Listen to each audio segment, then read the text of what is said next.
of the Art and Craft Gallery interview series with creative entrepreneurs. As you know, we have started this TV interview series to educate emerging artists and upcoming artists about enhancing their work and how they can take their journey to the next level by learning from an expert artist and other creative entrepreneurs who have already traveled the journey and have learned from their experiences. So today we have an honor of introducing Mrs. Sujata Dharap. She's an artist from very well-known artist from India. She's a painter and she also does a lot of mural work, and she has been teaching this beautiful gift to young kids for the last 30 years in India. She has a beautiful studio downstairs. We are going to do a shooting of that studio later for you guys to have a look, and where all kind of multimedia artworks are taught to kids from age 5 to age 70. So it's a beautiful experience, beautiful environment. Again, other than that, she has a lot of presence overseas. She has done a lot of exchange program to France, America, Singapore, traveled to Indonesia, many countries. Yes, and in Lexington in Boston, she has done a live demonstration of her work and also given a presentation about her work and her art thought process. And she also does a lot of curriculum designing for schools as well as art and design school in India and in Dubai as well. So today let's get talking with Sujata and hear more about her story from her own words. So Sujata, would you please give our audience a small pitch about what you do right now in the studio? Hello friends. It's been now almost 30 years that I've been working in the studio, which my father established in the 80s when I was still studying at the JJ School of Art in Mumbai. On reaching here, on coming here, it was obviously a very idealistic kind of a state of mind where I wanted to do only my own work and not teach any and everybody who entered the studio. Today it's a different scenario. I want to educate anybody who has the urge to learn, and I welcome them into my studio. It's been 30 years, so it's a long patch where growth has happened, where I've learned a lot by teaching and by working in various mediums. I mean, that has been really a very interesting journey. What I did right from the beginning is I started teaching children on the weekends, which I've kept going right up to date. And it's a lot of energy, and they come with absolutely no baggage, and it's beautiful to teach them. I learn a lot from them.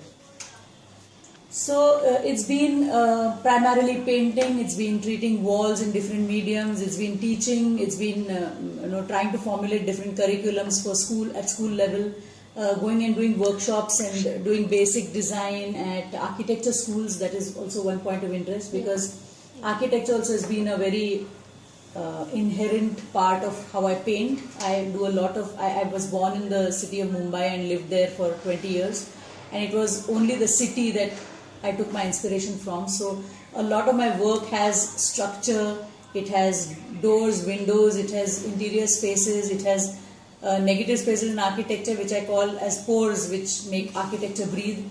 So these have been my probably spaces which have made me paint, and they've gone on in a very natural process. It has not ever been that I've really thought very hard to bring in a new thought into my work. It has just flown from one to the other, and that's been the journey so far. Awesome. Very inspiring and very different, I must say. And so in all this journey, ma'am, how important it was for you to create your personal identity or personal branding as an artist? Frankly, I think it is quite important, but I haven't been really good at it. I think I needed help from other sources to do it. I think as an artist, I'm more involved in what I create or what I think, what I can part with as my thought process, as my learning. And naturally, this branding thing always takes a backseat, and I never have put it on my top priority. And I think I missed out on that. I mean, if I go to look back, I feel this should have happened several years ago, and it didn't happen with me. I grew the way, it's just like how natural tree grows, it's just grown that way. And it could have taken probably a more stronger direction, as in the branding that we are talking about, which unfortunately has not happened up to now. So I definitely would need help on that level of branding. But it is important for an artist, especially today. In yesteryears, probably it was not really important, and today everything has changed, and branding is at all levels important. So looking back, you think you should have one thing you want to do better right now is branding. Right? Yes, yeah, absolutely. Great. So in the today's world, as you said, things have changed. Yeah. Social media has entered. Right. Are you doing social media? Frankly, not for my art. I don't know whether it is some part of complacence within my my nature, or I feel that it is too out in the open and in the face. I really don't know. I've really not thought so much about it, but I don't put a lot of my art on social media. I have a website, but on Facebook it's more on a social level, interacting with old friends and people who have not got connected to. So I like the media for that. It would be interesting to use that media. Again, I'd need help on that ground. Sure. Cool. So you're for it? Yeah, I'm for it in a way because I can reach out to a larger mass of people which I don't otherwise. Yes. And I feel that when you have probably the kind of work, or your studio is doing good work, it has to reach out to a larger audience, which is again not happening with us. I mean, there are a lot of people within Pune who don't know about a studio which is a 30-year-old studio doing pottery and art. They come and say, oh, you're so close, and we didn't even know about it. So we are really that bad with the commercial aspect of letting people know more about ourselves. Sure. So in the starting, when you explained about how you started your journey and what you're doing, you said that you had people who helped you along. So you believed in building a support system? Yes, well, I did, because it was not only painting was half part of what I was doing, and when I was working on huge walls, it was always a connection with right from the person who I was creating for, to the architect who I was working with, to the technique that I was using. For example, if I worked in plaster, I needed somebody to help me with the work, though I did hands-on work in every piece of the murals that I've done. So may it be plaster, or if it is a mosaic, or if it's chiseled wood, I have needed that support system. I needed that help from outside of my studio to help me to create that larger or larger than life sense to my art. So I did need that, and it has worked beautifully. So artists cannot exist like a one-man show. Unless you are completely cocooned and you want to only work on a small format, which you can completely do on your own. If I have to treat a 20-foot wall, I am going to need that support system. So if you go back, look back to your journey of 30 years or more than that, what one thing you would think you would do differently if you have to start all over again? What are the things you'll say, Sujata, don't do this time, don't do this? I think I wouldn't be so complacent about reaching out. I would be much more, I would want to be much more active on that front, because we are really bad at the way we don't market. I don't know what marketing is. I really don't know. I have my work, I show it here, I show it in the gallery, and that's the end of it. You know? So I would probably, but again, it has to have sense. Like, my work has to be stronger than my marketing. Yes, true. It can't be that I'm creating riffraff and it gets marketed. I'm not interested. But if it is good, it has to reach out. I mean, I wish I would have done it in a better way in the past 30 years. It's awesome. So, in the last 30 years, what was the best advice you ever received? One, if you have to pick one. That it is probably not very easy to sustain as an artist, but being genuine and living an artist's life is the most important thing, and you have to keep to that. So being genuine about your art, not painting for somebody else because they have asked you to do it, or because you're going to get money from it, or so I would want to be a very genuine artist all my life. Whether I do financially really well or okay is actually not what is important to me. So that is what I wouldn't say advice, but that's what I've received from all my gurus who have been important in my life. My father, first of all, my teacher from JJ School of Art, Prabhakar Kolte, who said, you search for yourself first. I mean, it's important that the artist gives himself time to search for himself, and then to put his work forth an audience. So it is not the hurry that is important. I don't have to race against something to be successful in my life, and I wouldn't want to be successful in that sense. So just to recap for the audience, it is very important for an artist to first establish themselves, as in to know what they stand for, Right. Yeah. and then show that what they stand for through their art, or through through their work. work. Yeah. That is more important, rather than competing with someone else. Competing, And running hurrying, after. running after, and you can easily get caught in that web. Yes. Today the world is so glamorous, and it is very easy for anybody to get caught in, not just an artist. Yeah. So asking yourself the question is, why am I here and what am I really wanting to do is what is important, and I think I'm following that to the last T. That's awesome. Yeah. So, what do you think are the 3 best personal traits that you have that helped you survive all the ups and downs of an artist's life? I think I've inherited the optimism from my father, so who told me that life is never a problem, and if it's a problem, you can solve it. So that was the positivity which I looked at everything. That is the first thing. Second thing is that I was sensitive to what an artist should be, I think, and I've kept to that purity of the way I work, and I've not kind of indulged into the super commercial world that it is today. I feel happy about that. It's not that everybody must do it, but I think I'm naturally inclined to be that way, and I feel content that I'm that way. Yes. So that has been that I did not deviate into those different realms which are really offering me. I mean, like I say, that it is really easy to have a beautiful formula of a painting. It's very easy to have a recipe. I can create really beautiful looking, very attractive looking work which I'm not interested in. I'm interested in creating what I really feel from within and what really comes naturally to me, whether anybody takes to it or no. I mean, it's not about being the typical artist who would say that, oh, others can go to hell. It's not about that. I'm not saying that at all. I'm very connected to people. I want my people. I'm a very people's person. That's why I'm saying that Facebook connects me to people. I run a studio where there are 100 people coming to me. I mean, I don't work completely in isolation. When I need it, I take it, of course, that I go into my own den and work. But it is a connection with life, basically. An artist cannot live isolated. I mean, it is my experience with life and with people and with everything that makes me an artist. So it is not that I don't care about that, but it has to be so pure that it is, like I said, that I have to love myself and my work for others to love it.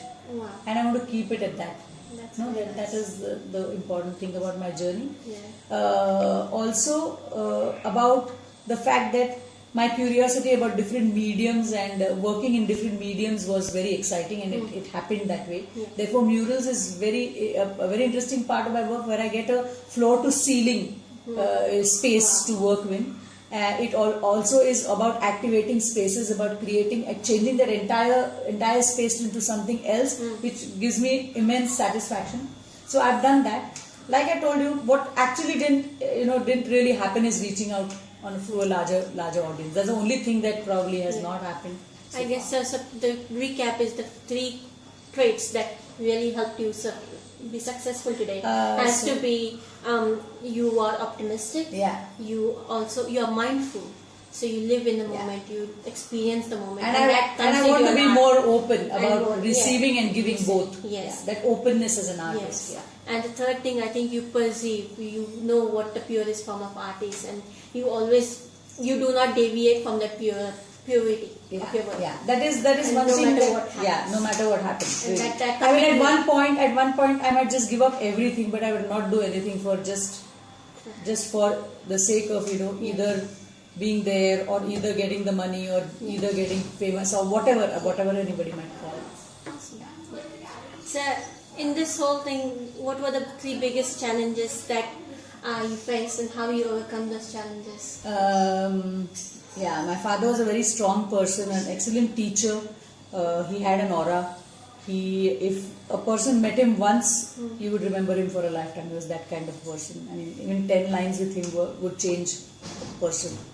And after he passed away, it is one of his very dear students, Rashmi, who is a potter sculptor, and myself. We were teaching the little children in the studio, and he used to look after the entire studio. It was a very big challenge to take his place after he passed away, to give the studio the same energy, to be able to transfer that energy into whoever was coming here to learn, and to tell them that yes, everybody can paint, because he said if you are born on this earth, you're creative. I mean, he said maybe in this way or that way, you might be creative with sound, with movement, with language, with the way you bring up your children, but you can be creative. And I learned that very subconsciously from him. He never actually made me sit and teach me, but through his entire action and through how he spoke to us and brought us up, I think these were the things that we learned very subconsciously, and it was a big challenge for us to keep the studio going with the same energy, which I think we are pretty successful, because I'm feeling very satisfied nowadays. It's now 10 years, so I think I'm feeling very good about that. That is one thing. That was a big challenge. The second was to put aside money to publish his biography, which we talked to a few publishers. Of course, not all publishers are ready to do biographies unless you're really famous, which I know my father wasn't. We have to understand the real, understand that he was a very good artist, a very great teacher, and a very interesting life which we wanted to put forth. We wanted people to read it, to see his art, and put it safely somewhere like a treasure. And I approached people, and again, like I've always said, that we are very bad with marketing, we're very bad with selling ourselves. And at one point I was quite depressed that I don't think I can do this book, but I really wanted to do it. We had support from all ends. It was a very big challenge. Ultimately we decided that Creative Club itself becomes publisher, and we published the book. I had very good support from a very young writer, Ashish Kate, who has written the book. He's done a great job for the book. I have a designer friend, Milind Gokhale, who has designed with us, and people who have supported us even financially, and we could go through it. It was a big challenge to do it. We did it last year, and we're very happy we did that. And so after this huge challenge of getting here's the book. Here's the book. The book is called Any Color Will Do, because it is his self-portrait which he did when he was 25, and we made it black and white because he said, don't give me that I don't have these colors, any color is going to do. So that was his life philosophy, and I think it fitted well. Few interesting pages in the book I will show you is black and whites. And I remember reading somewhere that he was painting till the last day, and he had so many health issues, still he didn't stop painting. He was so these are his seascapes. Like I said, he painted the sea very magically, and that was good. So he painted a series after the Indo-Pak War, which he presented to Indira Gandhi. Wow. And some of his, I have to show you some of his very interesting black and whites, which are really very rich. So we wanted to reach out, and we wanted everybody to have a look, and his journey was a very interesting journey, and we're very happy that we did it.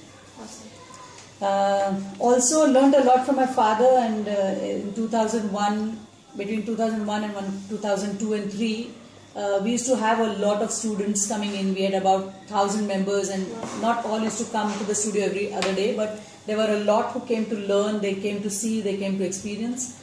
And I used to be the only one who used to paint abstract at that time. Others used to be learning the more academic kind of art. They used to do landscapes, portraits. And it so happened that in the first go, the 3 of my paintings were missing from the studio. They got stolen. And I was really very upset that my works were getting stolen. And my father very happily told me that, well, somebody likes your work a lot. So I said, but that doesn't help because they're stolen.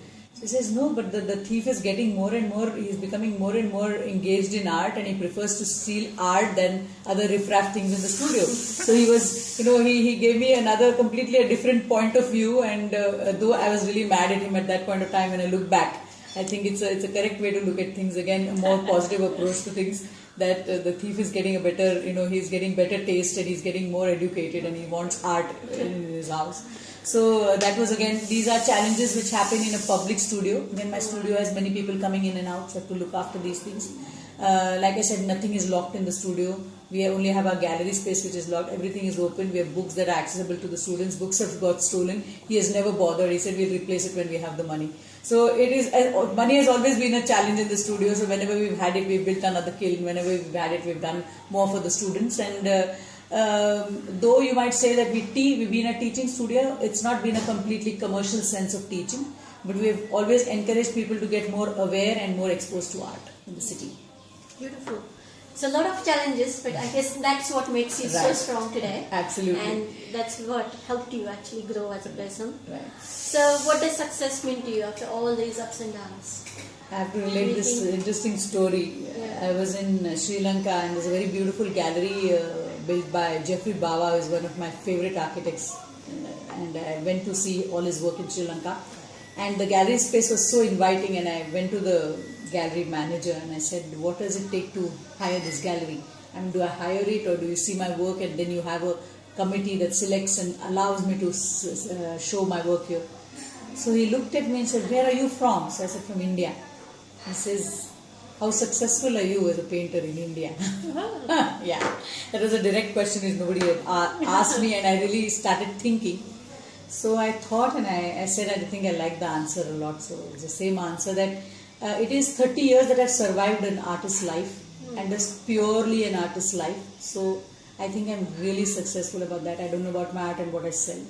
I do sell to keep myself going. I do buy my own material. I buy my own car. I travel with my own money. And I think I'm successful as far as that goes. Not too much money though, but I can survive on my own, and I can buy my own stuff. I think that's good enough for me. 30 years have gone by, which have been, probably the initial years are more a struggle, I feel, which are challenges that I enjoyed actually. Without the struggle, it's not fun. And now I know the next 30 are going to go really smooth, because I'm going to remain an artist till I die. So that's my success. Wow, great answer. Very beautiful answer. So we are coming to the wrap-up stage right now. So if we, with all these discussions, what are the 3 things you think every new coming artist or people who are following your path should bear in mind, or an advice, what would you say to them? I feel that an artist is a very versatile person. I feel he can do many things that probably is not discovered, that he's like, he paints, he can do many more things, and he does not need to dilute his art for his survival. He can surely set himself onto other things where he can get his money for survival, and he should not dilute, or what should I say, he should not compromise on his art. He should paint exactly what he wants to. And freedom, I think, is the prime need for an artist to survive with. That's his food. If I give up that freedom, I don't think I can live. So I shall be, it could be that I could be a good teacher and I could teach art and earn my bread. I could have some products, I could sell some bit of my art, which is probably a more usable utilitarian thing, and survive. I also can reach out to a better audience and sell my art and take a little more trouble in selling it, which probably I didn't do as an artist. But he needn't paint for somebody else just because he's asking him to paint that, or dilute his work. I mean, that he needs to be pure. He needs to give himself time. He needs to have patience. He needs to just look deeper into the road of self-discovery, and really discover what he wants to do and go by that path. So he needn't jump to getting onto this crazy race of achieving everything in 5 years. I don't think it's what artists can do. Yeah. Maybe some can, but not all. So. Great answer. So thank you for having us, and thank you for your beautiful time and all the knowledge that you have given us, and all our followers as well. And we certainly look forward to having more conversations with you and learning more and more from you. Thank you. Thank you very much for having me over. Thank you.